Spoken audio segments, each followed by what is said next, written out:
வணக்கம், நான் உங்கள் chef Deena. Welcome back to chef Deena's kitchen. எல்லாரும் எப்படி இருக்கீங்க? நல்லா இருக்கீங்களா? இன்றைக்கி நம்ம கிச்சனில் பார்க்க போகிற ரெசிபி என்ன, பூந்தி குருமா. காரா பூந்தி வீட்டில் பண்ணியிருப்பீங்களே, அந்த காரா பூந்தி வச்சு எப்படி குருமா எப்படி பண்ணுறது பார்க்க போகிறோம்.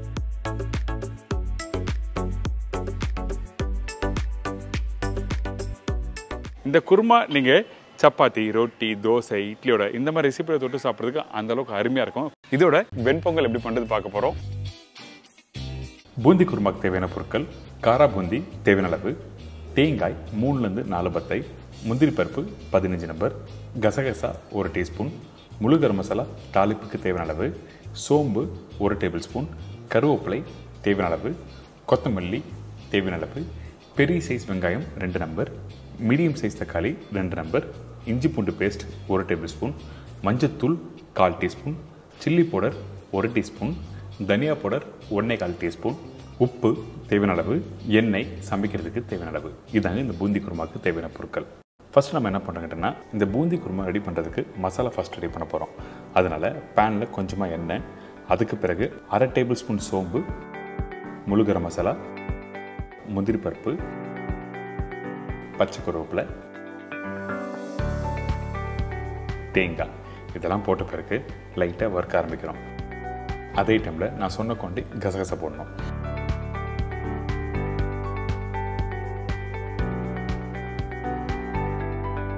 இதெல்லாம் போட்ட பிறகு வறுக்க போகிறோம். வறுக்கிற பக்கம் என்ன ஆகிட்டுனா, நீங்கள் கோல்டன் ப்ரௌன் அந்த மாதிரிலாம் பண்ணக்கூடாது. லைட்டாக 1 நிமிஷத்துக்கு வதக்கணும். வதக்கி முடித்த பிறகு இதை அரைக்க போகிறோம். ஏன் கேட்டிங்கன்னா, அந்த சோம்பு, முழு கரம் மசாலா தேங்காயோட போட்டு நீங்கள் அரைக்கும் போது வாசம் நல்லா கொடுக்க தான் இந்த மாதிரி லைட்டாக வதக்கிட்டு அதுக்கப்புறம் அடுத்த ஸ்டேஜ் போகிறோம். இந்த மாதிரி தான் இருக்கணும். கலர் மாறக்கூடாது. அப்படி மாறினா கண்டிப்பாக டேஸ்ட்டும் மாறும், அதே மாதிரி அந்த கலரும் கொடுக்காது. இதுக்கப்புறம் இந்த மிக்ஸி ஜாரில் நம்ம ரெடி பண்ணி வச்சுருக்க அந்த மசாலா போட்டு தேவையான தண்ணி ஊற்றி நல்லா அரைச்சிருங்க. அரைக்கிற பக்கம் என்னட்டுனா, நல்லா ஃபைன் பேஸ்ட்டாக அரைச்சிருக்கணும். குறைன்னு இருக்கக்கூடாது. இதில் கசகசா போட்டுருக்கீங்க, அரைக்கிறதுக்கு டைம் இருக்கும். அதனால் நல்லா ஃபைன் பேஸ்ட்டாக அரைச்சி இந்த மாதிரி கரெக்டாக எடுத்துடணும்.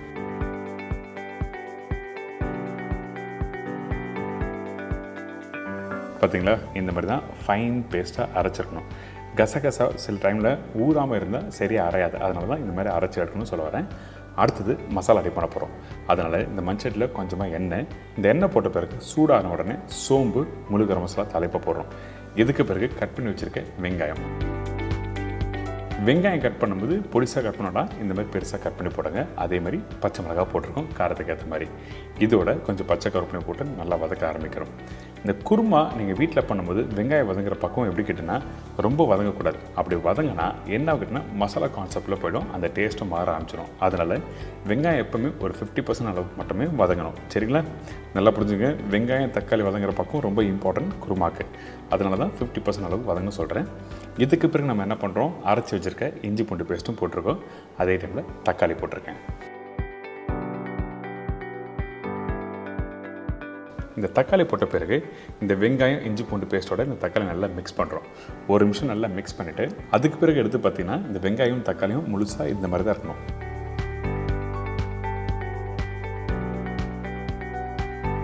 இதுக்கு பிறகு நம்மக்கிட்ட இருக்க இந்த பவுடர் மசாலா போடுறோம். மஞ்சத்தூள், சில்லி பவுடர், தனியா பவுடர். குருமாவுக்கு அதிகமான பவுடர் மசாலா யூஸ் பண்ணக்கூடாது. அப்படி யூஸ் பண்ணால் அந்த குருமாவோட மைல்டான டேஸ்ட்டு போய்டும்.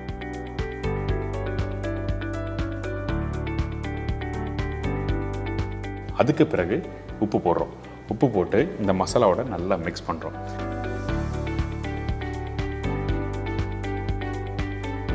குக் பண்ணுற பக்குவம் என்ன கேட்டிங்கன்னா, இந்த இடத்துல நம்ம தண்ணி ஊற்றி குக் பண்ண போகிறோம். இதை அப்படியே வதக்கிட்டு நீங்கள் பண்ணால் தக்காளி தூக்கு கான்செப்ட் போய்டும், அதாவது மசாலா கான்செப்டில் போய்டும். அந்த மாதிரி பண்ணக்கூடாது. இந்த மாதிரி தேவையானதுக்கு தண்ணி ஊற்றி நல்லா குக் பண்ணுறோம்.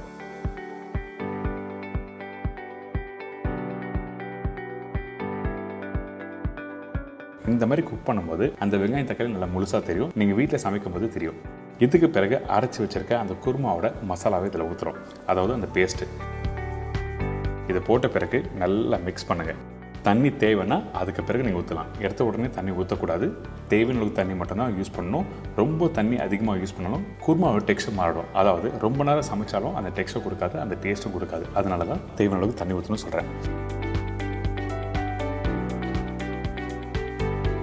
எடுத்த உடனே இந்த தேங்காய் பேஸ்ட் வேகும் போது பூந்தி போட்டிங்கன்னா அந்த பூந்தி நீங்கள் போட்ட உடனே ஊற கெட்டியாயிடும். அதனால் இந்த குருமா பேஸ் இந்த கிரேவி ரெடி பண்ணி முடிச்ச பிறகு தான் இந்த பூந்தி போடணும்.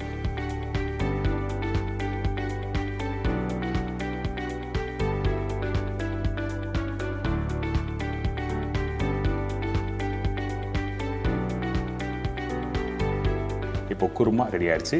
இந்த டைமில் அடுப்பை ஆஃப் பண்ணிவிட்டு அதுக்கப்புறம் இந்த பூந்தி போடுங்க. இந்த பூந்தி எப்படி பண்ணுறது சொல்லிட்டு நம்ம சேனல் ஆல்ரெடி நம்ம வீடியோ போட்டிருக்கோம், நீங்கள் வேணால் போய் செக் பண்ணிக்கலாம். இப்போ இந்த பூந்தி போட்ட பிறகு மேலிடமாக கொஞ்சம் கொத்தமல்லி போடுங்க. போட்ட பிறகு நம்ம என்ன பண்ணுறோம், நல்லா மிக்ஸ் பண்ண ஆரம்பிக்கிறோம். நான் திருப்பி சொல்கிறேன், அடுப்பு ஆனில் இருக்காது. அப்படி இருந்தால் உங்களுக்கு கெட்டியாகிடும். அதே டைமில் இந்த குருமா டெக்ஸ்சர் எப்படி இருக்கணும்னு கேட்டிங்கன்னா, பூந்தி போடுறதுக்கு முன்னாடி கொஞ்சம் லூஸாக இருந்தால் தான் இந்த பூந்தி ஊற கரெக்டான கிரேவி கிடைக்கும்.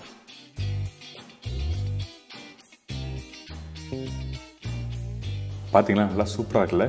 இந்த மாதிரி பூந்தி குருமா வீட்டில் ட்ரை பண்ணி பாருங்கள். நார்மலாக குருமாவே வெஜிடபிள் போட்டு குருமா வீட்டில் பண்ணியிருப்பீங்க, அப்படின்னா சிக்கன் போட்டு பண்ணியிருப்பீங்க.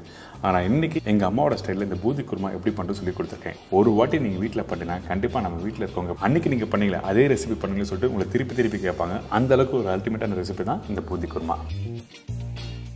வெண்பொங்கல் தேவையான பொருட்கள்: பச்சரிசி 300 கிராம், பாசிப்பருப்பு 120 150 கிராம், முழு மிளகு 1 டேபிள் ஸ்பூன், சீரகம் 1 டீஸ்பூன், முந்திரி பருப்பு 100 கிராம், கருவேப்பிலை தாளிப்புக்கு தேவையான அளவு, பெருங்காயம் 1/4 டீஸ்பூன், பொடிசை நறுக்கிய இஞ்சி 1/4 டேபிள் ஸ்பூன், உப்பு தேவைக்கேற்ற, நெய் 8 9 டேபிள் ஸ்பூன். இதாங்க இந்த பொங்கலுக்கு தேவையான பொருட்கள். இந்த பொங்கல் ப்ரிப்பரேஷன் பண்ணுறதுக்கு ஃபஸ்ட்டு நம்ம என்ன பண்ணுறோம், இந்த பச்சரிசி பாசிப்பருப்பும் தண்ணியில் ஊற வைக்கிறோம். அதுக்கு முன்னாடி இன்னொரு முக்கியமான விஷயம் என்னென்னா, நீங்கள் கடையில் வாங்கும்போது குவாலிட்டியான பச்சரிசி பார்த்துவாங்க. அதாவது நல்ல குவாலிட்டியான பச்சரிசியை பார்த்து வாங்கணும்னு சொல்கிறேன். இந்த பொங்கலுக்கு யூஸ் பண்ணுறது அரிசியை உடச்சரிசியும் யூஸ் பண்ணுவாங்க, இந்த மாதிரி முழு அரிசியும் யூஸ் பண்ணலாம். ஆனால் எந்த அளவுக்கு தண்ணி ஊற்றி கரெக்டாக குக் பண்ணுறது தான் ரொம்ப இம்பார்ட்டன்ட். அது மட்டும் இல்லை, 1 கிலோ அரிசிக்கு வந்து 250 கிராம் போடுவாங்க ஹோட்டல்லாம். நானே பண்ணுவேன். ஆனால் கொஞ்சம் இன்றைக்கி நம்ம என்ன பண்ணுவோம், இந்த பாசி பருப்பை கொஞ்சம் அதிகமாக போட்டிருக்கேன். நல்ல ஒரு டெக்ஸ்சர், ஒரு ஸ்மூத்தான ஒரு டேஸ்ட் கொடுக்கும். நம்ம என்ன பண்ணுறோன்னா 300 கிராம் அரிசிக்கு 150 கிராம், அதாவது 100 கிராம் அரிசிக்கு 50 கிராம் பாசிப்பருப்பு போட்டிருக்கேன். இல்லை நாங்கள் எப்பவுமே பாசிப்பருப்பு கம்மியாக போட்டு தான் பண்ணுச்சுன்னா அந்த டைமில் 100 கிராமுக்கு 40 கிராம் அளவுக்கு நீங்கள் மாற்றிக்கலாம். ஒன்றும் தவறு எதுவுமே இல்லை. இப்போ நம்ம என்ன பண்ணுறோன்னா, இந்த பச்சை அரிசியும் இந்த பாசிப்பருப்பும் நல்லா ஊற வச்சுருங்க. குறைஞ்சபட்சம் ஒரு 2 மணி நேரம் நல்லா ஊறட்டும். அதுக்கப்புறம் வாஷ் பண்ணி எடுத்து டேரெக்டாக குக்கரில் போடுறோம். குக்கரில் போட்ட பிறகு உப்பு தேவையான அளவுக்கு இந்த இடத்துல போட்டுருக்கணும். உப்பு கம்மியாக போட்டோன்னா லாஸ்ட்டாக மிக்ஸ் பண்ணுறதுக்கு கொஞ்சம் கஷ்டமாக இருக்கும்.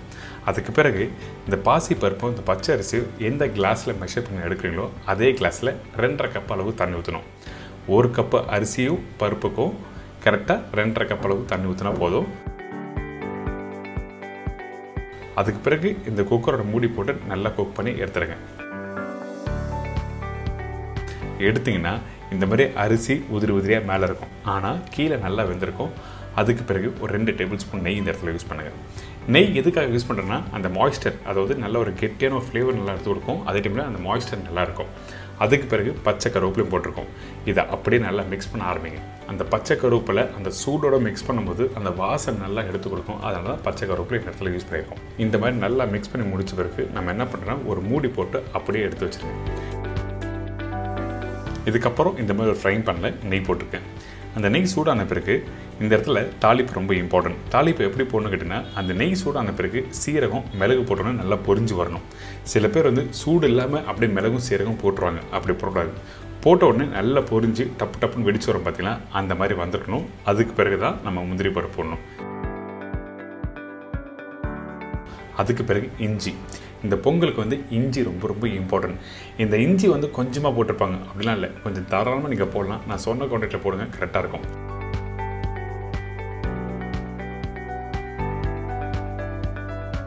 அதுக்கப்புறம் இந்த பச்சை கருவேப்பிலை போட்டு நல்லா மிக்ஸ் பண்ணுங்கள். மிக்ஸ் பண்ணி முடித்த பிறகு ஏற்கனவே வேக வச்சு எடுத்து வச்சுருக்க அந்த பாசி பருப்பும் பச்சை அரிசியும் அதில் கொஞ்சமாக பெருங்காயம் போடுறோம். பெருங்காயம் போட்ட பிறகு இந்த தாளிப்பை அப்படியே போட்டு ஒரு மூடி போட்டு க்ளோஸ் பண்ணுறேங்க.